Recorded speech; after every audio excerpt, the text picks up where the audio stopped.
We all love tamales, but it can be intimidating for some people because of the wrapping part. I totally get it. If you're not used to it, this can be a little bit scary. For us, it's more like a tradition. We get to bond with each other. If you're still a little nervous, don't worry about it. We're gonna make a casserole today that's gonna have really good filling, masa, gooey cheese.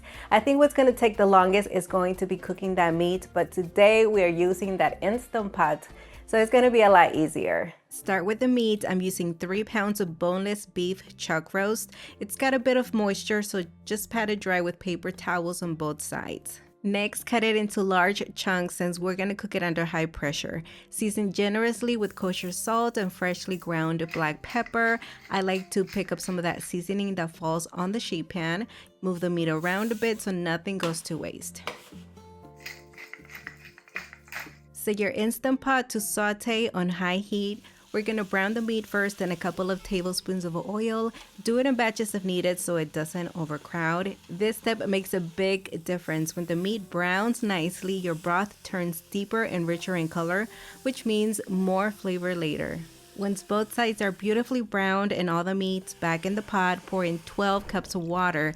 Then add the aromatics, a teaspoon each of Mexican dried oregano and whole allspice, half a white onion, a head of garlic with the end sliced off, and 3 bay leaves. Lock the lid and cook on high pressure for 45 minutes. Let the pressure release naturally for 10 minutes, then manually release any remaining pressure. Start by removing that meat, which is really tender right now. And just remember that the full printable recipe is going to be on villacocina.com. You can print it out. Now shred it apart, and this is so easy. I'm just using a pair of forks. Let's drain that broth and reserve it because this is what's going to flavor our masa, the tamales. It's the base of everything.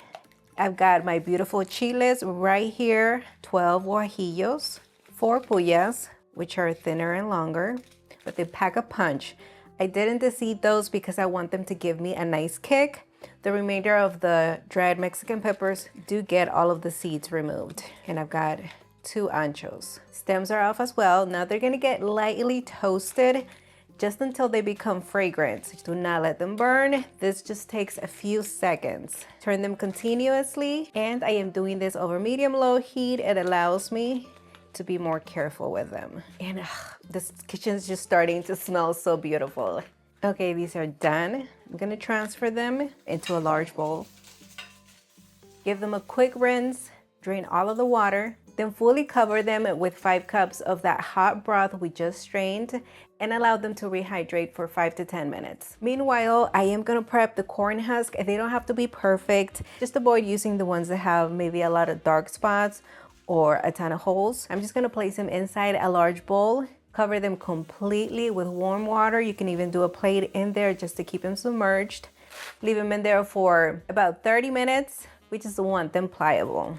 Drain all of that water, rinse them clean, and just set them aside. Chiles are going into the blender, nice and soft. And we're doing all of the soaking broth as well.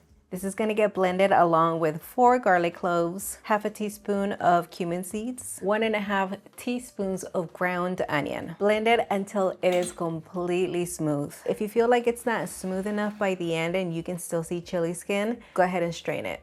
Reserve a cup of it and just look at how smooth that looks.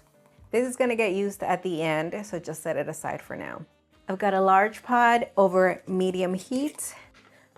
Let's do a couple of tablespoons of lard or beef tallow. You can use either or, keeping in mind that lard is more traditional, so your option. Slice a quarter of a white onion. We're gonna let these cook just until they become lightly golden. Okay, we are almost there. I'm gonna lower the heat to low because we are gonna pour in that sauce and I don't want it to be a splatter everywhere. Give that a quick stir, and we're gonna bring this up to a gentle simmer on medium-low heat. Let it cook for 10 to 15 minutes, just until that sauce deepens in color and slightly thickens up. We still got some body, see it flows beautifully. And it is important because that meat right now, as soon as I add it, is gonna soak up that sauce. It's gotta be completely submerged by the sauce. If you feel it gets too thick and you don't have enough sauce, you can always add a little more broth. Easy peasy. Now I'm gonna season it with salt to taste. And obviously I am using kosher salt. Let this cook for another 2 to 3 minutes. Allow that meat to reheat back up again and just set it aside so it slightly cools down. We're getting ready to make the masa, but first I want to pre-mix some of the ingredients. 5 cups of the instant corn masa harina, and this is the same kind that I use to make corn tortillas. To that we're gonna add 1.5 teaspoons of kosher salt and 1 teaspoon of baking powder. And just give it a quick mix. Okay, so in a stand mixer fitted with the paddle attachment, add 1 cup of lard and beat it on medium to medium high speed until it's smooth, light, and fluffy. It takes about 3 to 5 minutes. Scrape down the sides and bottom of the bowl. Next, we're gonna add the dry masa mixture in 3 portions. With each addition, pour in a bit of the warm broth to help it come together and keep the masa from flying out of the bowl. As the masa starts to thicken, slowly add about a cup of warm broth or just enough for the mixer to work through it easily. You'll notice the texture starts to loosen as the masa hydrates. Mixing on low speed at this stage also helps avoid splatter. Continue alternating between adding the dry masa and the broth. Once all the dry mixture has been added, keep pouring in the broth as needed. You're aiming for a looser consistency, one that is soft, smooth, and spreadable like thick hummus. Add the broth in a slow, steady stream while mixing and stop once you reach that consistency. You'll use about 4 to 5 cups in total, though the exact amount can vary depending on the broth's temperature, the room, or even the brand of masa. If at any point the dough feels dry or stiff, don't hesitate to add a bit more of the broth. Moisture is key for tender tamales. Once the texture feels right, increase the speed to medium and continue mixing for about 5 minutes until the dough is fluffy and well combined.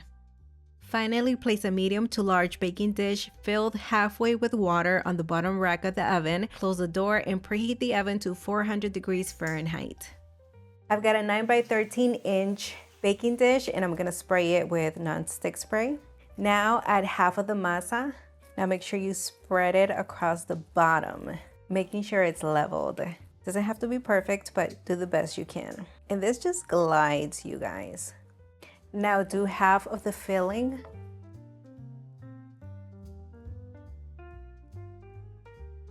The remainder of the masa. Finally, we're gonna cover them with the husk. Now I did pat them dry with paper towels just to remove that excess water. And you're simply going to place them on top of the masa. You don't have to push hard on them. Just kind of lay them on top. You just want everything to be completely covered. Finally, cover the dish tightly with aluminum foil and bake on the center rack for 60 to 70 minutes or until the masa is fully cooked and set. When you are ready to open the oven, be careful. The steam inside can be strong. Let it escape first, then go ahead and do what you need to do. Just be careful with the steam because it's trapped in there. I can see it coming out, which is great because that's what's gonna keep the masa moist. You're gonna open it being careful. Gonna remove the leaves as well. The masa is fully cooked. You can remove the leaves easily. Might still be a little bit soft, but that's just because you have to allow the masa time to set. See what I told you? You got these crispy edges, you guys. They are delicious. Since this took a little while to bake, I had to place the filling in the refrigerator, which is completely fine.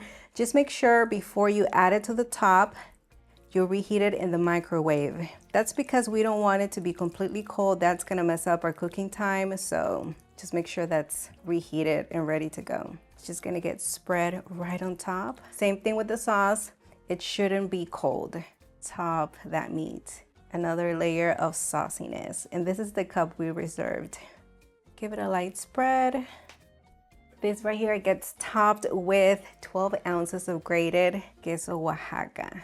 This is gonna go into the oven. I've already removed that baking dish that had water, which was creating this steam bath and keeping the Tamale Casserole moist. Now this is gonna go into the oven for about 15 to 20 minutes or until everything's heated through, the cheese has melted, The sauce is bubbling and you've got this beautiful golden color on top. Just look at this right here. The edges, the sauce, the cheesiness, oh my goodness, and it smells marvelous. We're gonna let it rest for 10 minutes.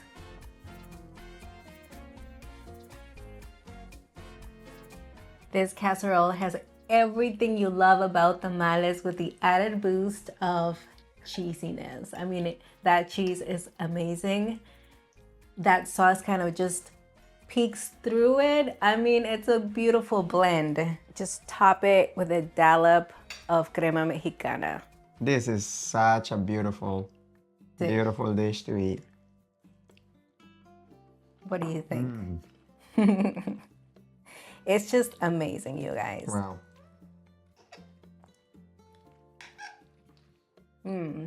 Wow. Once you cut into this, it's a good idea to let it cool down a little bit.